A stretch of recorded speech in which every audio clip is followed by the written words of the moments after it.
Hallelujah. आपण पाहिलं की कसं एली एकाच दिवशी एली, त्याचे पुत्र, त्याची सून हे मरण पावतात आणि इस्रायलाचा कोष निघून गेलाय, तर वैभव नाहीसे झालं म्हणतात. आणि आता काय झालंय, त्या लोकांनी काय केलंय, कोष ठेवला आहे गाडीमध्ये, गायींना जुंपलेल्या गाडीमध्ये. आणि तो कोष कुठे गेलाय, किर्यात यारीमकर यांच्या शेतामध्ये, तिकडच्या लोकांच्या शेतामध्ये येऊन बसला आहे. तो कोष तिकडून किर्यात यारीमकर याच्या घरापासून यांच्या तिकडून ते टेकडीवर घेऊन जातात आणि अभिनादाबाच्या घरामध्ये ठेवतात. Praise the Lord. अभिनादाबाच्या घरामध्ये ठेवल्यावर अभिनादाब म्हणतो, हा तर इस्रायलाच्या परमेश्वराच्या कराराचा कोष आहे, तर ह्याच्यासाठी कोणीतरी पवित्र होऊन सेवा केली पाहिजे, कोणीतरी ह्याच्या सेवेसाठी, या कोशाच्या तैनातीसाठी समर्पित केलेलं वेगळं असलं पाहिजे. तर अभिनादाब स्वतःच्या मुलाला त्यासाठी पवित्र करतो, स्वतःच्या मुलाला वेगळं करतो. आणि एलाजार जे त्याचं नाव आहे, तो कोशाचं रक्षण करण्यासाठी असतो. Praise the Lord. बायबल सांगते किर्यात यारीम येथे कोष नेऊन ठेवल्यावर खूप काळ, म्हणजे 20 वर्ष झाली.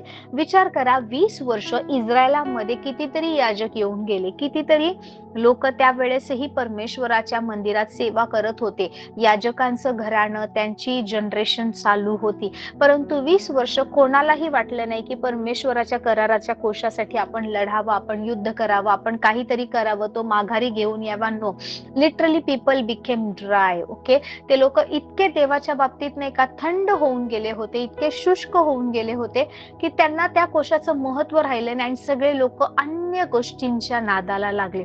1 शमूएल 7व्या अध्यायामध्ये तुम्ही वाचू शकता की ते चुकीच्या गोष्टींच्या नादाला लागले. आणि बायबल सांगतं 1 शमूएल 7:4, मग इस्रायल लोक बाल देव व अष्टारोत यास दूर करून केवळ परमेश्वराची उपासना करू लागले. हे केव्हा झालं, 20 वर्षांनंतर. इस्रायल लोकांनी पाहिलं की ते लोक भले वेगवेगळ्या गोष्टींच्या नादाला लागले आहेत, पण त्यांची उन्नती होत नाहीये, त्यांच्यामधून समस्या अडचणी निघून जात नाही, ते लोक एकदम पतित किंवा इन्फिरियर लाईफ जगत आहेत. आणि ज्या परमेश्वराविषयी त्यांनी चिन्ह चमत्कार ऐकले की प्रभूने असं केलं, प्रभूने तसं केलं, तो परमेश्वर आता त्यांना दिसेनासा झालाय. का? कारण कराराचा कोष त्यांच्याकडे नाही आणि कोणी त्यासाठी काहीच करत नाहीये. आणि त्याच्यानंतर काय झालं माहितीये का, की पुन्हा एकदा, hallelujah, praise the Lord, Bible सांगतं की शमूएल त्यावेळेस पुन्हा उभा राहिला. आणि शमूएलाने काय सांगितलं, ह्या सगळ्या लोकांशी तो पुन्हा एकदा बोलला की तुम्ही जिवंत देवाला सोडून अन्य देवांकडे वळले आहात, म्हणून तुमच्यावर ही परिस्थिती आली आहे. तर आता तुम्ही एक काम करा, तुम्हाला जे या पलिष्ठ्यांच्या हातातून सुटायचंय, याचा अर्थ विचार करा, तेव्हापासून कितीतरी वर्ष पलिष्ठी इस्रायलाला छळत होते. कमीत कमी 20 वर्ष तर झाली असणार आहे, कारण 20 वर्ष त्यांना कोशाची आठवण नव्हती, 20 वर्ष ते चुकीच्या गोष्टींच्या नादाला लागले. आणि 20 वर्षांनंतर शमूएल त्यांना म्हणतोय, जर या पलिष्ठ्यांच्या हातातून तुम्हाला सुटायचं आहे, तुम्हाला वाटतं परमेश्वरच सोडवू शकतो, तर तुम्ही सगळं सोडा आणि देवाच्या नादाला लागा, जिवंत परमेश्वराच्या, यहोवा परमेश्वराच्या तुम्ही परमेश्वराच्या भजनी लागा. आणि मग बायबल सांगतं की सगळे इस्रायल लोक मिस्पा येथे जमा झाले. तेथे शमूएलाने परमेश्वराच्या नावाने प्रार्थना केली. आणि तिकडे ज्या वेळेस ते जमले, त्यावेळेस शमूएलाने मध्यस्थी केली. शमूएलाने तिकडे परमेश्वराच्या नावाने एक वेदी बांधली, जिला त्यांनी नाव ठेवलं होतं एबेन एझर. आता त्यांच्याकडे कोष नाहीये, पलिष्ठी अजूनही युद्ध करत आहे, इस्रायल ऑलरेडी घाबरलेले आहे, कारण इतके वर्ष झाले पलिष्ठी त्यांच्यावर त्यांना गुलामगिरीत बांधून ठेवत आहेत. आणि इतक्या वर्षानंतर अजूनही त्यांना आशा नाहीये की आता काहीतरी होईल, पण आता काहीच उरलं नाही, सगळं त्यांनी त्यांच्या मनानुसार केलंय. आणि आता ते शमूएलाच्या बोलण्याकडे लक्ष देत आहेत. आणि त्यांनी काय केलं, त्यांनी परमेश्वराकडे वळायचं ठरवलं. आणि त्यावेळेस परमेश्वराच्या नावाने शमूएलाने एक वेदी बांधली, एबेन एझर. म्हणजे काय, एबेन एझर याचा अर्थ इथपर्यंत परमेश्वराने आमचं सहाय्य केलंय, इथपर्यंत, आज आम्ही जिथे आहोत तिथपर्यंत आमचं सहाय्य करता आमचा परमेश्वर आहे. आणि बायबल सांगतं की ते लोक तिथून त्यांची परिस्थिती बदलायला लागली, तिकडून परमेश्वराचं वरदहस्त पुन्हा एकदा इस्रायलावर आला. Praise the Lord. पण ह्याच्यानंतर काय होतं माहिती, ह्याच्यानंतर हे सगळे लोक शमूएलाच्या मागे लागतात, शमूएलाकडे कुरकुर करतात, म्हणतात आम्हाला नाही का हे बाकीचं तू जे काय बोलतो ते समजत नाही, आम्हाला एक राजा पाहिजे, तर तू आम्हाला एक राजा दे. आणि हे लोक राजा मागतायत. आणि शमूएल म्हणतो, तुम्ही काय करताय, तुम्ही परमेश्वराच्या विरोधात बंड करताय, कारण तुम्ही परमेश्वराने तुमच्यावर राज्य करावे हे सोडून तुम्ही तुमच्या स्वतःसाठी एक वेगळा राजा मागताय. आणि मग परमेश्वर शमूएलाला म्हणतो की त्या लोकांना सांग, त्यांनी हे जे मागितले ते पण मी दिलं आहे, परंतु हा राजा त्यांनी जो मागितलाय, हा त्या राजाद्वारे ह्या इस्रायलाचं भलं होणार नाही. या राजाच्या हयातीमध्ये इस्रायल खूप खूप त्रासातून जाईल. Praise the Lord. आणि असं होतं की परमेश्वर त्यावेळेस शमूएलाला म्हणतो की शौलाला राजा होण्यासाठी अभिषेक कर. त्याच्यानंतर मग शौल राजा बनतो. शौलाविषयी तर अद्भुत गोष्टी इथे लिहिलेल्या आहेत की त्याची निवड कशी होते, तो कुठे गेलेला असतो, तो कसा आहे, तो किती उंच आहे, त्याचं स्वरूप कसं आहे, सगळं वर्णन केलेलं आहे. आता काय झालंय, शौल राजा बनला आहे. शौलाने परमेश्वराचा अभिषेक त्याच्यावर आला आहे. एक राजा परमेश्वराने शौलाला निवडलं. शौल साध्या घराण्यातून होता, पण परमेश्वराने तो राजा बनावा इस्रायलाचा म्हणून त्याला विशेष अभिषेक केला होता. Now because of that anointing is moving into the kingly anointing, hallelujah, or he is reigning over Israel as a king. तो आता त्या राजाच्या अभिषेकात चालतोय आणि युद्ध जिंकतोय. सो शौलाने सुद्धा खूप युद्ध जिंकली. शौलाने काय केलं, बलिष्ठांच्या हातातून शौलाने इस्रायलाला सोडवलं. परमेश्वराने शौलाद्वारे ही अद्भुत कामं केली. परंतु एक वेळ अशी आली की शौल हा जो होता ना, तुम्ही पहा बायबल वाचा इकडून 1 शमूएल पासून. शौलाने परमेश्वराच्या प्रित्यर्थ केवळ एक वेदी बांधली, ती पण खूप पुढे जाऊन. त्याने कधी वेदी बांधली नाही, कधी परमेश्वराला एवढं महत्व दिलं नाही. ज्या वेळेस आराधना केली जायची, ज्यावेळेस मंदिरात जाण्याचा समय होता, एक वेळ अशी येते की शौल ना थांबत सुद्धा नाही, कारण शत्रू चढाई करून येत. आणि शौल म्हणतो नाही नाही, आता परमेश्वराला खुश केलं पाहिजे. आणि शमूएलाला यायला वेळ लागतो. आणि शौल म्हणतो की आता शमूएल कधी येणार, शत्रू आमच्यावर यायला लागले. आणि मग तो स्वतःच जातो. शमूएल कोण आहे, याजक आहे देवाचा निवडलेला.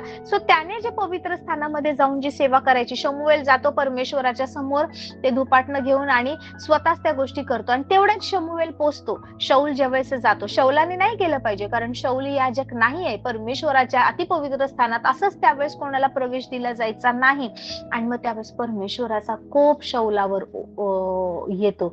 आणि परमेश्वर म्हणतो की हे शौलाने केलं म्हणून शौलाचं राजेपद काढून मी त्याच्या एका शेजाऱ्याला दिलं आहे. तो येईल आणि तो माझी सेवा करेल. त्याचा एक शेजारी, याचा अर्थ दावीद आला. आता ते राजपद मिळते. लोकांनी राजा मागितला, परमेश्वराने एक राजा निवडला, तो शौल होता. पण शौल ते राजेपद टिकवून ठेवू शकला नाही. अभिमानाने, गर्वाने उन्मत्त होऊन त्याने जे नाही करायला पाहिजे ते केलं. प्रोफेटच्या किंवा याजकाच्या शब्दासाठी तो थांबला नाही आणि बऱ्याचशा गोष्टी त्याच्या लाईफ मध्ये घडल्या. त्याच्यानंतर आपल्याला दिसतं, मी तुम्हाला सांगते, एकदाच शौल वेदी बांधतो परमेश्वरा प्रित्यर्थ. अदरवाईज त्याचं लाईफ इतकं प्रार्थनाशील, देवाशी संलग्न, देवाच्या सानिध्यात वेळ घालवणं असं नव्हतं. आणि अल्टिमेटली तुम्हाला माहितीये कसा तो दाविदाविषयी खूप मत्सराने वागतो, जलस होतो, कसं दाविदाचा जीव घेऊ पाहतो आणि कसं शौल राजेपदावरून जुगारला जातो, दाविदाला अभिषेक केला जातो आणि दावीद अल्टिमेटली इस्रायलाचा राजा बनतो. Praise the Lord. या सगळ्या स्टोरीमध्ये अजूनही परमेश्वराच्या कराराचा कोश इस्रायलामध्ये नाहीये. हालेलुया. जो कोश इस्रायलाच्या बाजूने बोलतोय, जो करार इस्रायलासाठी परमेश्वराने केलाय, ज्याच्या विरोधात कोणी उभं राहू शकत नाही, बोलू शकत नाही, त्याला लोक विसरले. त्यासाठी कोणी मध्यस्थी करेना, त्यासाठी कोणी काहीही एफर्ट्स घेईन असं झालंय. आणि अजूनही बऱ्याच गोष्टी इस्रायलामध्ये घडतायत, पण कराराचा कोश त्यांच्याकडे आलेला नाहीये. Praise the Lord.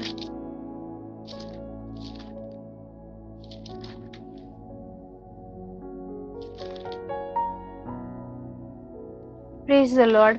आता ज्या वेळेस अभिनदाबाच्या घरी हा कोश ठेवण्यात आला, बायबल सांगतं की दावीद आता राजासनावर आलाय. आता शौलाचा त्याची कारकीर्द संपली आहे. परमेश्वर आणि दावीद कसा होता माहितीये तुम्हाला, त्याला देवाची उपस्थिती पाहिजे.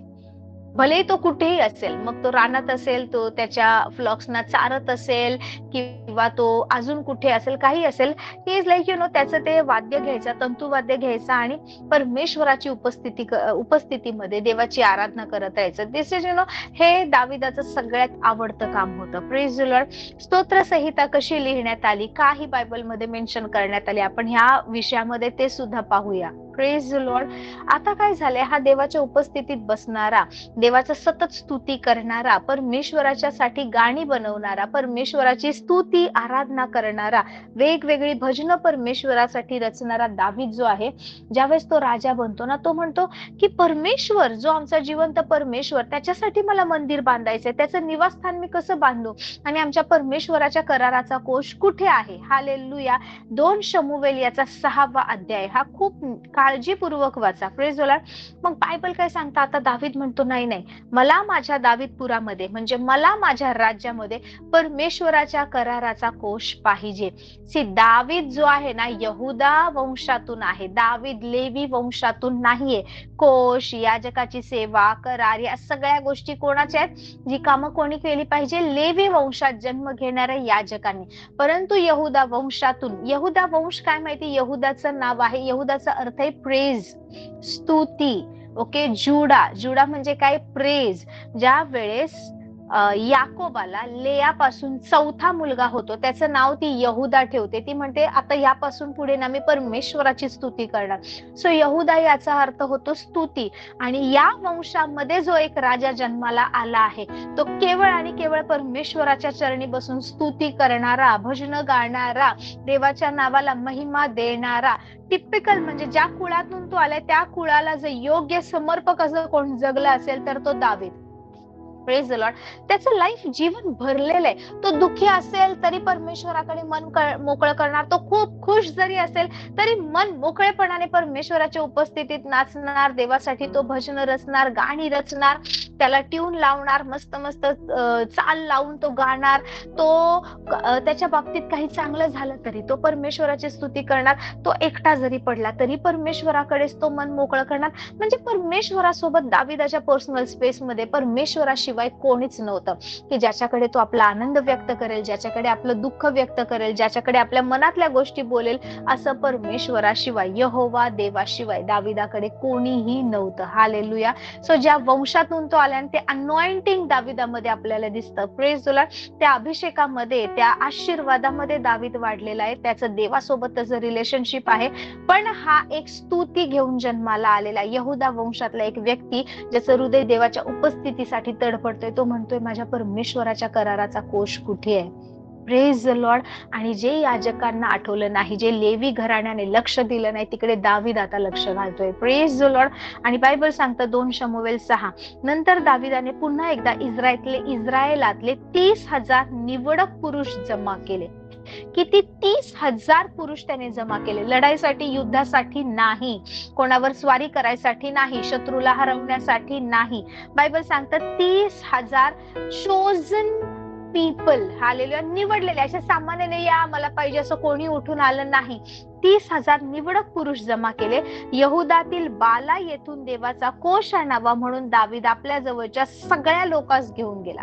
हालेलुया. यहुदा येथील बाला येथून देवाच्या कराराचा कोश आणावा म्हणून दावीद आपल्या जवळच्या सगळ्या लोकांस घेऊन गेला. 30,000 निवडक पुरुष, अजूनही लोक त्याने सोबत घेतले. 30,000 म्हणजे किती गर्दी असेल, किती क्राऊड असेल. Can you imagine? कशासाठी? देवाच्या कराराचा कोश आणण्यासाठी. Praise the Lord. बायबल सांगतं करुबारूढ असलेला सेनाधीश परमेश्वर याच्या नामाचा हा कोश. कोणाचा? करुबारूढ असलेला सेनाधीश परमेश्वर, सेनेचा अधिपती परमेश्वर, त्याच्या नावाचा हा कोश. त्यांनी देवाचा कोश एका नव्या गाडीत ठेवून टेकडीवरील अबिनादाबाच्या घरातून बाहेर काढिला. आता दावीद त्याच्या वतीने जे होतं ना, is doing best, he is offering best. Okay. तो काय करतो, एक नवीन गाडी घेतली, अशी जुनी वापरलेली किंवा काय अशी नाही, एक नवीन परमेश्वराच्या कराराचा कोश आणायचा. त्याने काय केलं, एक नवीन गाडी बनवली आहे. ओके. आणि त्याच्यामध्ये बायबल सांगतं अबिनादाबाच्या घरातून तो कोश बाहेर काढला. Praise the Lord. अबिनादाबाच्या घरातून कोश बाहेर काढला. आता हा जो अबिनादाब आहे त्याला 2 मुलं आहेत, उज्जा आणि अह्यो. आता काय झालंय, हा जो अबिनादाब आहे त्याने काय केलं, दावीद म्हणतोय, आता दावीद तर राजा आहे ना, तर दावीद जे बोलतो ते ऐकायचं. त्याच्या घरातून कोश काढला, तो एका नवीन गाडीमध्ये ठेवला आणि आपले 2 मुलांना त्याने सांगितलं, किंवा उज्जा आणि अह्यो हे जे अबिनादाबाचे 2 मुलं आहेत, त्यांनी काय केलं माहितीये का, ते दोघं ती गाडी हाकत होते. म्हणजे ते दोघं ती गाडी चालवत होते, किंवा ते दोघं त्या गाडीला कुठे न्यायचं कसं नाही, त्या गाडीला प्राणी जुंपलेले असतील ते हाकत होते, ते दिशा दाखवत होते. त्यांनी देवाच्या कोशासहित ती गाडी टेकडीवरील अबिनादाबाच्या घरातून बाहेर काढली.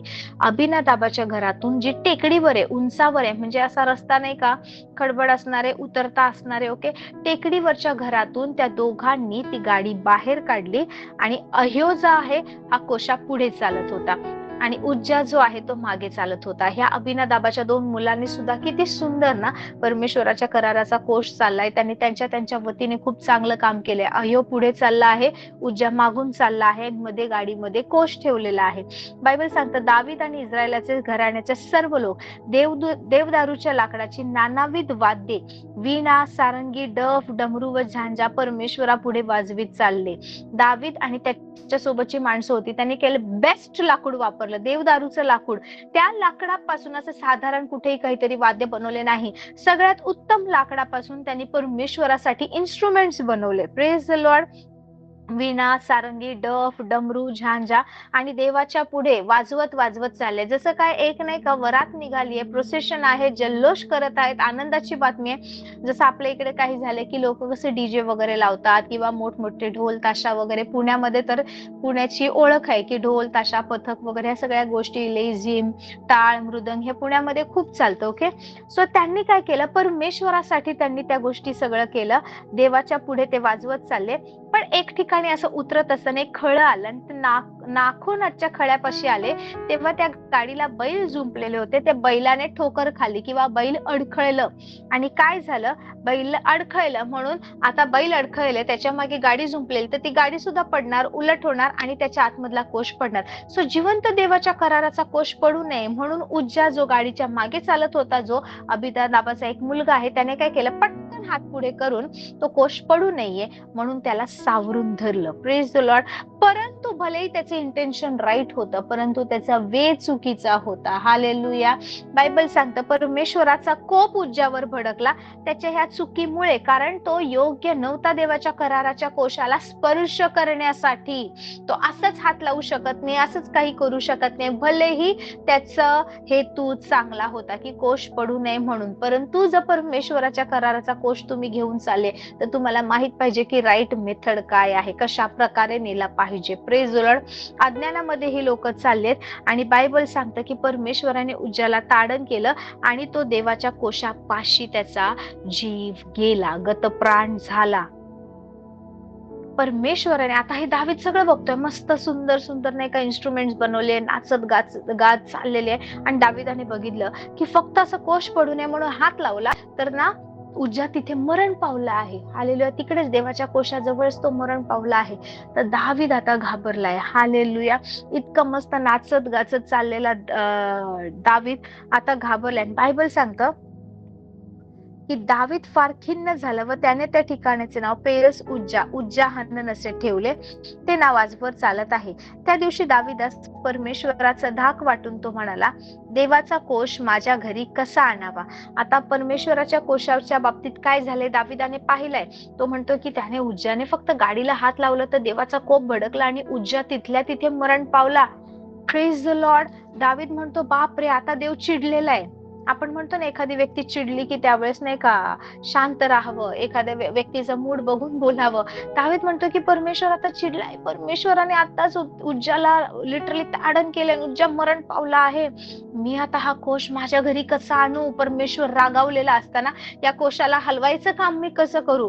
टेकडीवरून उतरले, खळ्याजवळ आले, प्रवास पुढचा चालू आहे. त्याच्या पुढे आता दावीदामध्ये ना धैर्य नाहीये की त्या कोशाला घेऊन तो जाऊ शकेल. Praise the Lord.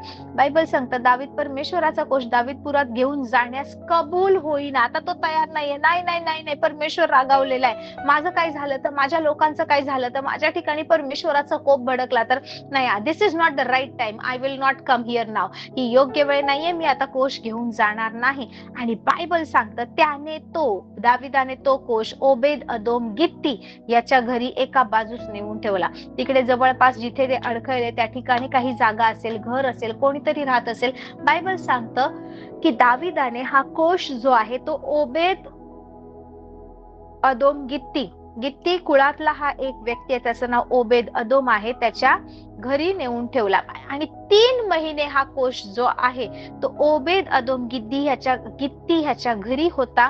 आणि बायबल सांगतं परमेश्वराने ओबेद अदोम व त्याचे सर्व घराणे ह्यास बरकत दिली. हालेलुया.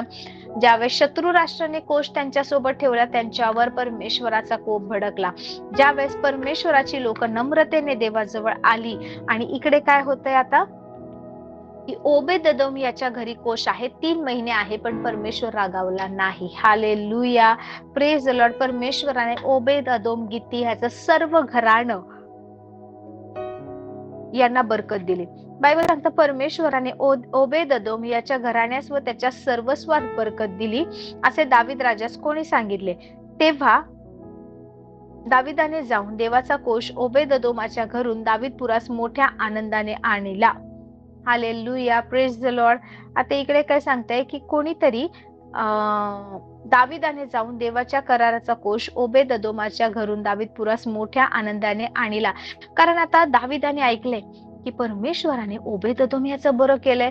समजा विचार करा, तो कर्जबाजारी असेल, त्याच्या घरातले सगळेजण कसे तरी जगत असतील आणि केवळ कराराचा कोष ओबेददोम याच्या घरामध्ये आहे, तर काय होतं माहिती, त्याची पूर्ण परिस्थिती बदलून जाते. आज तो 0 असेल, पण नाही का इतकं रिच तो बनतो, कारण परमेश्वराच्या वचनानुसार ते आशीर्वाद त्याला फॉलो करतायत. Praise the Lord. आणि परमेश्वराने, बायबल सांगतं की त्याच्या सर्वस्वास बरकत दिली.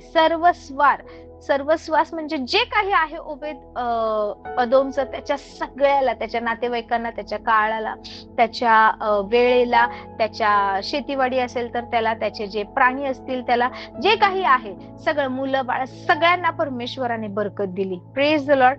आणि बायबल सांगतं की आता दाविदाकडे ही न्यूज पोहोचलीये की ओबेददोम तर कर्जातून मुक्त झालाय, खूप श्रीमंत झालाय, त्याचं काय भलं होतंय, त्याला पाहिजे ते मिळतंय, परमेश्वर त्याच्या सोबत. आणि दावीद म्हणतो, हा, परमेश्वर रागावलेला होता म्हणून मी त्याच्या कराराचा कोष माझ्याकडे आणला नाही. आता ओबेददोमच्या घरामध्ये कोष, आणि देवाचा राग शांत झालाय, परमेश्वराने ओबेददोमला उंच केला आहे.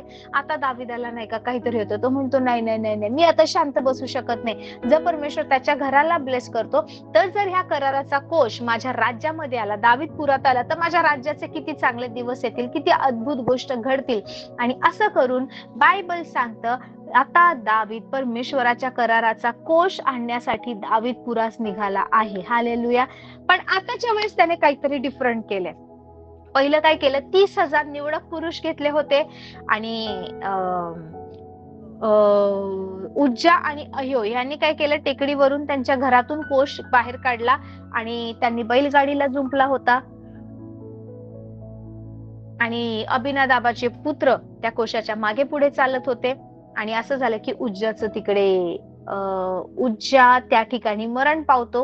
आता काय झालंय माहिती, पुन्हा एकदा तर दावीद पाहतोय त्या तिकडे ती गोष्ट झाली, 3 महिने होऊन गेले. आणि दावीद म्हणतो की परमेश्वराने ओबेदएदोम याच्या गित्ती याच्या घराण्याला आशीर्वादित केले. Now is the right time, I can bring that ark of the covenant, किंवा कराराचा कोष मी आता परत घेऊन येऊ शकतो. आणि मग बायबल सांगतं की दाविदाने ह्यावेळेस काहीतरी वेगळ्या गोष्टी केल्या. पहिल्याचा अनुभव होता, आता दाविदाने काय केलं माहिती, बायबल सांगतं परमेश्वराचा कोष उचलणारे 6 पावले चालून गेले, तेव्हा दाविदाने 1 बैल व 1 पुष्ट गोरा ह्यांचा यज्ञ केला. आता कोष उचलण्यासाठी दाविदाचे सैन्य, त्याची लोक गेली आहेत. ज्या वेळेस त्यांनी परमेश्वराचा कोष उचलायचं ठरवलं, तर तिकडे 6 पावलं, म्हणजे विचार करा, कोष कुठून आणतात, असं नाही की ह्या बिल्डिंग पासून त्या बिल्डिंग पर्यंत नेतात, ह्या घरातून त्या घरापर्यंत नेतात, नाही. टेकडीवर जो ओबेदएदोम गित्ती जो राहत होता, त्याच्या घरातून दावीदपुरामध्ये, म्हणजे एका शहरातून दुसऱ्या शहरात कोष आणायचं चालू आहे. पण ह्या वेळेस दाविदाने काय केलं, 6 पावलं याजक लोक कोष उचलून चालली की तो काय करायचा, 1 बैल आणि 1 गोरा याचा यज्ञ करायचा. पुढचे 6 पावलं परत 1 बैल आणि 1 गोरा यांचा यज्ञ. पुढचे 6 पावलं परत या 2 प्राण्यांचा तो यज्ञ करायचा. दावीद सणाचे एफोद कमरेस वेष्टून परमेश्वरासमोर आवश्याने नृत्य करीत चालला. दाविदाने व सर्व इस्रायल लोकांनी परमेश्वराचा कोष जय जयकार करीत व शिंगे फुंकीत वर आणला.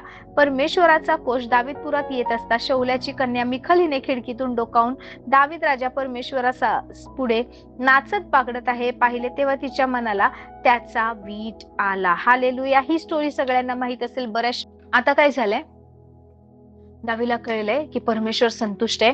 मग तो म्हणतो ओबेदअदोमच्या घरी 3 महिने कोष आहे. तर 3 महिन्यात त्याची परिस्थिती बदलली आहे. ओबेदअदोम गावातला रिचेस्ट मॅन बनलाय.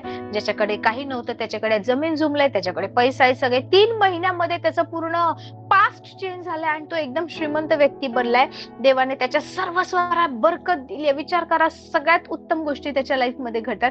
आता दावीद म्हणतो नाही, मी शांत बसणार नाही. पण ह्या वेळेस त्याने काही वेगळं केलं. त्याने काय केलं, 6 पावलं चालले की एक बैल एक घोडा, एक बैल एक घोडा यांचा तो यज्ञ परमेश्वराला करत चालला. बायबल सांगतं त्याने सणाचे एफोद म्हणजे एक विशिष्ट रोब, एक विशिष्ट गाऊन किंवा एक प्रकारचा पोशाख त्याने घातला, जो घालून तो परमेश्वरा समोर सेवा करीत असे. आणि बायबल सांगतं की दाविदाने व सर्व इस्रायल लोकांनी परमेश्वराचा कोश जय जयकार करीत व शिंगे फुंकीत वर आणला. परमेश्वराचा कोश दावीदपुरात येत असता शौलाची कन्या मिखल हिने खिडकीतून डोकावून पाहिले. राजा परमेश्वरापुढे नाचत बागडत आहे पाहिले, तेव्हा तिच्या मनाला त्याचा वीट आला. लोक परमेश्वराचा कोश नगरात घेऊन गेले व त्याच्या स्थानी म्हणजे तो तंबू दाविदाने त्यांच्यासाठी उभा केला होता त्या स्थानी तो ठेविला. हालेलुया. आता दाविदाने काय केले, वेगळ्या गोष्टी केल्या. दाविदाने आता प्रत्येक 6 पावलांना परमेश्वरासाठी एक अर्पण, परमेश्वरासाठी एक बलिदान, प्रेज द लॉर्ड, याची सोय केली आहे. Praise the Lord. तेव्हा दाविदाने परमेश्वरास होम बली व शांत्यर्पणे अर्पिली. होम बली व शांत्यर्पणे केल्यावर दाविदाने सेनाधीश परमेश्वर याच्या नामाने लोकांस आशीर्वाद दिला. हालेलुया. होम बल झालं, शांतार्पणे झाली, शांतीसाठी जे अर्पण द्यायचं ते झालं. आणि बायबल सांगते की आता हालेलुया जी आणि त्याच्यानंतर नाचत बागडत बऱ्याच गोष्टी करत हा कोश जो आहे ना, दाविदाने आपल्या घरामध्ये आपल्या शहरामध्ये किंवा जिथे तो आहे तिकडे तो घेऊन आलाय. Praise the Lord. तुम्हाला माहितीये, ज्या वेळेस दावीद परमेश्वराचा कोश, कराराचा कोश आणतो दावीद पुरामध्ये आणि ज्या वेळेस त्याची स्थापना करतो, काही गोष्टी तो बदलतो. सी, परमेश्वराने मोशेला जे सांगितलं होतं त्यानुसार सगळ्या गोष्टी फॉलो व्हायला पाहिजे, त्यानुसारच काही गोष्टी केल्या पाहिजेत. परंतु इकडे ना वाचताना तुम्हाला समजणार नाही, खूप मायन्यूट चेंजेस वाटतील तुम्हाला किंवा कळणारही नाही, पण ते मायन्यूट चेंजेस खूप मोठा प्रभाव टाकतात. आणि दावीद ते करतो आणि ते दाविदाने त्यावेळेस केले. ओके, त्यावेळेस. म्हणून आज आपण आशीर्वादित आहोत आणि आज आपण अतिपवित्र स्थानामध्ये सेवा करत आहोत. Praise the Lord. आपण त्याबद्दल उद्या पाहूया. Praise the Lord. ज्यावेळेस पहिल्यांदा दावीद जातो परमेश्वराच्या कराराचा कोश आणायला, आवेशाने जातो, त्याला माहित नसतं कशा प्रकारे आणावं, काय करावं. मी ह्याचा रेफरन्स जे आपण आज पाहिलं की प्रत्येक 6 पावलाला दावीद पुन्हा परमेश्वरासाठी अर्पण करतो. यावेळेस तो वेगळ्या प्रकारच्या, वेगळ्या मार्गाने, वेगळ्या प्रकारे परमेश्वराचा कोश आणतो आणि ह्यावेळेस कोणीही त्या कोशाला स्पर्शही करत नाहीत. काही गोष्टी दाविदाला परत नियमशास्त्रातून जे मोशेला देवाने दिलं होतं, जे सूचना सांगितल्या होत्या त्या फॉलो करायला लागतात. पहिल्यांदा ज्यावेळेस खूप आवेशाने, आनंदाने, एकदम तहानलेला भुकेला देवाच्या उपस्थितीसाठी दावीद असा कोश आणायला जातो ना, त्यावेळेस तो काही गोष्टी परमेश्वराच्या नियमानुसार फॉलो करत नाही आणि ह्यामुळे उज्जा जो आहे त्याचा नाश होतो, तो जागीच मरण पावतो. Praise the Lord. बट जेव्हा पुन्हा दावीद पाहतो की परमेश्वराने ओबेदएदोमच्या घराला आशीर्वादित केले आणि this is the right time to bring the ark of the covenant, hallelujah, तेव्हापासून काही अद्भुत गोष्टी घडतात. इकडे दावीद कोणाची तरी मसलत घेतो आणि तो विचारतो की लास्ट टाइम ज्यावेळेस असं झालं त्यावेळेस काही गोष्टींच्या बाबतीत परमेश्वर दुखावला गेला, पण आता मी काय करू की जेणेकरून लोक आशीर्वादितही होतील आणि परमेश्वर दुखावला जाणार नाही. हालेलुया. Praise the Lord. आणि त्यानुसार ज्यावेळेस दुसऱ्यांदा कराराचा कोश आणायला दावीद जातो, तो अर्पण, सॅक्रिफाईस हे करत आणतो. प्रत्येक 6 पावलाला एक अर्पण, याचा काहीतरी आत्मिक अर्थ आहे. Hallelujah. Is it possible? Do you think it is possible? It is is it so easy की प्रत्येक 6 पावलाला एक एक परमेश्वरासाठी अर्पण आणायचं? परमेश्वरासाठी एक बलिदान अर्पण द्यायचं. Hallelujah. Praise the Lord, praise the Lord. आपण उद्या या विषयी अजून डीप मध्ये पाहूया. मला या वीक मध्ये हा विषय संपवायचा आहे, because I think God is leading me for the series of prayer. I am not sure. I am asking Holy spirit. I'm asking Holy Spirit about prayer also. So I don't know परमेश्वर कसं चालवेल. हा, just before आज जेवढे लोक आहात, please काही गोष्टी मी सांगते नीट ऐका, नीट समजून घ्या. तुम्ही प्रार्थना करा, देवही तुम्हालाही काही गोष्टी दाखवेल. हालेलुया. खूप लवकर 2026 येणार आहे, परंतु जसं गेल्या वर्षी झालं होतं की मार्च पर्यंतचा एक बोनस पिरियड मार्च एप्रिल पर्यंतचा होता. त्याच्यानंतर काही क्रायसिस सुरू झाले, काही घटना घडायला लागले आणि ते थेट ऑगस्ट सप्टेंबर पर्यंत चालू होते. Praise the Lord. या येणाऱ्या वर्षामध्ये सुद्धा फेब्रुवारी मार्च कसे तरी नाही का तुम्ही तिथपर्यंत पोचाल, पण त्यांना ड्रॅस्टिक चेंजेस होतील. ओके, नीट ऐकून घ्या मी काय बोलते. खूप ड्रास्टिक अप अँड डाऊन होण्यासारखे चेंजेस होतील येणाऱ्या वर्षामध्ये. काही गोष्टी खूप जास्त महाग होतील, खूप जास्त. मी तुम्हाला लाईक इलेक्ट्रॉनिक आयटम्स किंवा व्हेकल किंवा सोनं वगैरे ह्याबद्दल बोलत नाही. मी रोजच्या गरजेच्या गोष्टींबद्दल बोलते, की आपल्याला जे खायला प्यायला लागतं, फूड आयटम्स म्हणा किंवा काय ज्या बेसिक गोष्टी आहेत. महागाई वाढेल, महागाई वाढेल. हालेलुया. काही गोष्टींचा तुटवडा पडेल, काही गोष्टींसाठी खूप लाईक प्राइसेस खूप वाढतील, परंतु तरी सुद्धा त्याच्याशिवाय राहू शकत नाही, म्हणून लोक जास्त किंमत भरून ते अन्नपदार्थ म्हणा किंवा काही ते घेण्यासाठी प्रयत्न करतील. खूपसे जॉबच्या बाबतीमध्ये सुद्धा, ओके, नोकरीच्या क्षेत्रात खूप चॅलेंजेस येतील. कदाचित खूप लोकांच्या नोकऱ्याही जातील. Praise the Lord. कारण काही गोष्टींची जर आता तुम्ही पाहिली की काय घडतंय जगामध्ये, ते पाहिलं तर तुम्हाला दिसेल की काही गोष्टींची सुरुवात झालेली आहे. हा डिसेंबरचा महिना असा आहे की लोक सगळेजण, ख्रिस्ती लोक, क्रिसमस इतके बिझी असतात ना. क्रिसमस, नाताळ, लोकांना भेटणं, सुट्टीचं प्लॅनिंग, फिरायला जाणं किंवा इतके बिझी होऊन जातात ना की ते आत्मिक युद्ध, ती पोकळी ते आत्मिक युद्ध कोणी करत नसल्यामुळे ती पोकळी भरून निघत नाही. सो तुमच्या सेव्हिंग कडे लक्ष द्या, तुमच्या तब्येतीकडे लक्ष द्या. जर तुम्ही लाईक रॅशन वगैरे भरत असाल, खाण्यापिण्याचे आयटम्स भरत असाल, आणि काही लोक आहेत की जे जसं लागतंय तसं 15 दिवसाचं, एखाद महिना असं करतात. They are not stocking up. Okay, सगळ्या गोष्टी करत नाहीयेत. तर येणाऱ्या वर्षामध्ये शक्यतो असं करा की वर्षभराचं ऍटलिस्ट बेसिक गोष्टी, तांदूळ, गहू किंवा डाळी जे आहेत त्याचा स्टॉक तुम्ही करून ठेवताय. महागाई वाढणार आहे. Praise the Lord. सुरुवात आताच झाली आहे. तुम्ही मार्केटमध्ये जा, भाजीपाला वगैरे हे सगळं विचारा, महाग झालेल्या गोष्टी दिसून येतील. सो मार्च मध्ये, फेब एंड वगैरे, तिथे आपल्याला एक बजेट डिक्लेअर केलं जातं आपल्या देशाचं. बरेचसे चेंजेस होणार, चांगले पण होणार, पण ह्या गोष्टी आपल्याला माहिती आहेत. का? कारण आपण तयारी करावी. प्रभू, हे असं कसं झालं, अरे हे असं कसं झालं, आम्हाला वाटलं होणार नव्हतं. नाही, वाटल्यावर काही होणार नाही. आपल्याला त्यानुसार तयारी करायची आहे. सो नोकरीची काळजी घ्या, इन्व्हेस्टमेंट चांगल्या ठिकाणी करा. Praise the Lord. चांगलं खा, स्वतःच्या तब्येतीला सांभाळा. काही युद्ध घडतील, काही मारामारीच्या गोष्टी घडतील येणाऱ्या वर्षामध्ये, काही आजार येतील, अशा काही गोष्टी घडतील. Praise the Lord. परंतु घाबरून जाऊ नका, तयारीमध्ये राहा. Praise the Lord. आपण जर आजपासून तयारी करतोय, आपण जर प्रार्थना करतोय ना, आपल्याला झळ लागणार नाही, लक्षात ठेवा. पण जर तयारी केली नाही तर मग दुसरे जण पळतील ना, त्याच्यासोबत आपल्यालाही झळ लागेल. Praise the Lord, praise the Lord. So विशेष करून तुमच्या तब्येतीची काळजी घ्या. जंक फूड खाऊन स्वतःचं शरीर खराब करू नका, कारण असे काही दिवस येणार आहेत की आपल्याला आपली तब्येत चांगली असणं खूप महत्वाचं आहे, खूप महत्वाचं आहे. Praise the Lord, praise the Lord. लागणाऱ्या गोष्टींना जास्त प्रमाणात घेऊन ठेवा. Praise the Lord.